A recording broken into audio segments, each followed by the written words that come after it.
আমার এবং তোমার মাঝে যে পর্দা তার মাঝে প্রায় ৭০,০০০ পর্দা আছে। এক পর্দা থেকে আরেক পর্দার দূরত্ব ৭০ বছর করে। তো মুসা মাথা নিচে করে ফেললেন, আল্লাহ এটা তুমি কি বলে? আমি নবী, আমি রাসূল, আপনি আমাকে তাওরাত দিচ্ছেন। ৪টা আসমানি কিতাবের মধ্যে একজন উনি, মুসা আলাইহিস সালাম। এবং ওই মুসা আলাইহিস সালাম পবিত্র কোরআনে তার নাম সবচেয়ে বেশি আসছে। আল্লাহ তার ব্যাপারটা এতভাবে তুলে ধরার চেষ্টা করছে। সেই মুসার সাথে আল্লাহ ৭০,০০০ পর্দা দূরত্বে কথা বলে, এক পর্দা থেকে আরেক পর্দা দূরত্ব ৭০ বছর করে। এটা কিন্তু দেখে আমাদের বছরের মতো, আল্লাহর হিসাবের বছর, যেটা আমাদের জ্ঞানী হয়তো বানায়। জ্ঞানী হয় না হয় নাই। তখন মুসা বললেন যে আপনি আমার সাথে এত দূরত্বে কথা বলেন, তাহলে বান্দার সাথে আপনি দূরত্ব কত? প্রশ্ন থাকে না? তখন আল্লাহ বললেন, আখিরি জামানের এক নবী আসবে। কে? আখিরি জামানের নবী, আমাদের নবী হুজুর পাক সাল্লাল্লাহু আলাইহি ওয়াসাল্লাম। উনার বান্দারা যখন সিজদারত অবস্থায় থাকবে, নামাজের সিজদা, আমি আল্লাহ এবং তাদের মধ্যে কোনো দূরত্বই থাকবে না। আমি আল্লাহ এবং তার মাঝে কোনো দূরত্বই থাকবে না। তাহলে আমার আল্লাহ কি আমার কাছে কি কাছে না?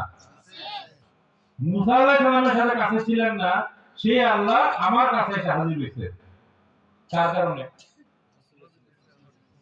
নবীদের কারণে, আমার যোগ্যতার কারণে কিছু না। আল্লাহর হাবিবের শুধুমাত্র উম্মত নাম পরিচয় আছে। আর আল্লাহর হাবিব কি সেটাও আল্লাহ প্রকাশ করতেছে। আল্লাহ হাবিব বলতেছে কিয়ামতের ময়দান সব মানুষকে একত্র করা হবে। সকল নবী, সকল রাসূল, সকল ওলি আল্লাহ, সকল গুনাহগার, সকল বান্দা, সৃষ্টির শুরু থেকে সর্বশেষ পর্যন্ত যারা থাকে সবাই, কাউকে বাদ রাখা হবে। সেদিন একজন মানুষ, আমাদের নবীজি হাঁটতে হাঁটতে আল্লাহর সাথে কাছে যাবে সাফায়াতের জন্য। এটা আমরা জানি, হাদিসে আসছে। আমি শুধু বোঝার জন্য আপনাদের বলতেছি।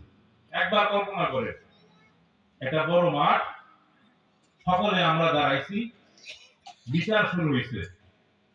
একটা জান্নাত, একটা জাহান্নাম।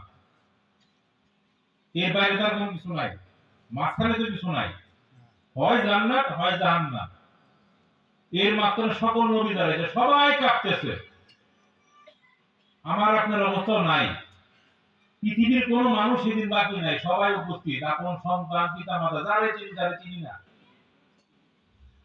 শুধুমাত্র একজন সামনে যেতেছে, সেটা হচ্ছে আমার নবী। কত প্রশংসা, কত আনন্দ! যিনি আমার সাক্ষ্য রাখবেন, আমার সাফায়াত করবেন। আল্লাহ তার প্রশংসা করার জন্য, তার সম্মান দেখানোর জন্য শুধু এই মঞ্চস্থ করতেছে।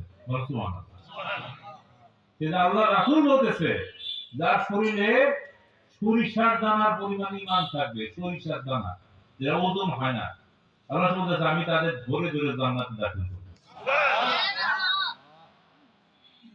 তিনটা কথা কিন্তু বলছি, এতক্ষণ যে কথা বলছি তিনটা কথা। এক, মাহফিলের গুরুত্ব, এখানে বসে থাকার ফায়দা। আটটা বলছে আল্লাহর সাথে আমার সম্পর্ক, আটটা হচ্ছে আল্লাহর নবীর সাথে আমার সম্পর্ক। এই তিনটাই হচ্ছে আমাদের রশি। এবং এই তিন রশিকে খোঁজার জন্য আল্লাহ যত মকবুল বান্দা আছে, ঘরে পিতা মাতা থেকে শুরু করে, আল্লাহ বলতেছে আল্লাহ রাসূলের পরে কার জায়গা? পিতা মাতা। এই পিতা মাতার সম্বন্ধে একটা কথা বলা যায়, যদি আমাদের ওয়াজিনটা বক্তব্য দিতেছে, আমি শেষ করে 2 মিনিট মধ্যে শেষ করি। এই পিতা মাতার ব্যাপারে